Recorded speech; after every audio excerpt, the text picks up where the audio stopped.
এক হৃদয় বিদাৰক দৃশ্য, যি দৃশ্য অতি ভয়ানক। দৃশ্য দেখিলে আপুনি নিজেই অনুমান কৰিব পাৰিব আচলতে কিমান ভয়ানক হ'ব পাৰে। কাৰণ কিদৰে ৰ'দ বৰষুণৰ মাজতে সময় অতিবাহিত কৰিছে একাংশ লোকে চালে আপোনাৰো চকু পানী নিগৰিব।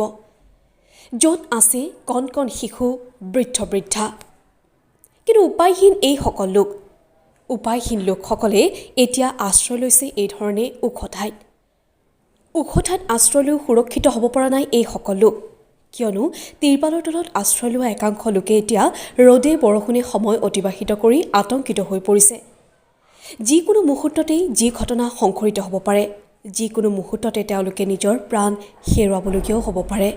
কাৰণ এনেদৰে ৰ'দে বৰষুণে সময় অতিবাহিত কৰাত আক্ৰান্তও হ'ব পাৰে বিভিন্ন ৰোগত। কেৱল এয়াই নহয়, সকলো থকাৰ পিছতো সৰ্বহাৰা হৈ পৰিছে এইসকল লোক। এইসকল লোকৰ এতিয়া নাই ঘৰ-বাৰী, নাই ঘৰত থকা প্ৰয়োজনীয় সা-সামগ্ৰী। এক প্ৰকাৰ সৰ্বশ্ৰান্ত তেওঁলোক। কাৰণ বলিয়া বানৰ সোঁতত ভাঙি তছনছ হৈ গৈছে তেওঁলোকৰ ঘৰ-দুৱাৰ।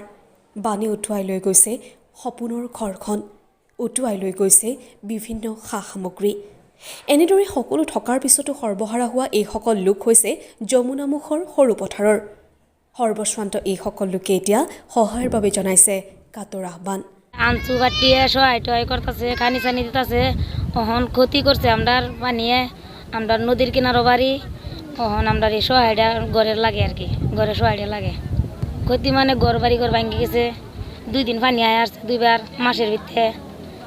অহন আমরা রাস্তাঘাটও ভাঙ্গা। ঘরে সহায় টহায় যদি দেওতে আমরা ঘরে সহায় টহায় দিও। গরিব মানুষ আমরা ফুলা বানলে তাই ডেরার মধ্যে তিরপাল তিরপাল আর কি পাইছি না।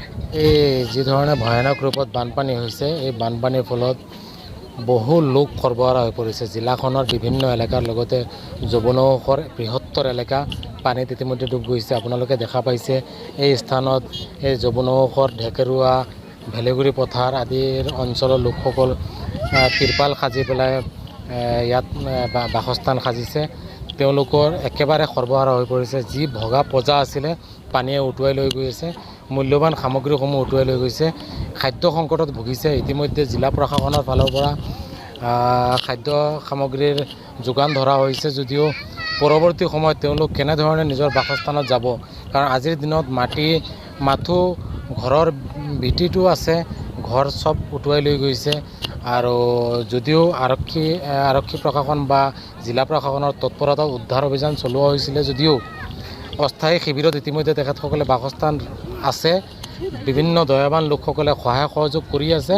পৰৱৰ্তী সময়ত তেওঁলোকে যে নিজৰ ঘৰত গৈ থাকিবলৈ মানে ঘৰখনো নাই। গতিকে এই ক্ষেত্ৰত জিলা প্ৰশাসনৰ ফালৰ পৰা সহায় সহযোগ আগবঢ়াবলৈ অনুৰোধ জনালোঁ।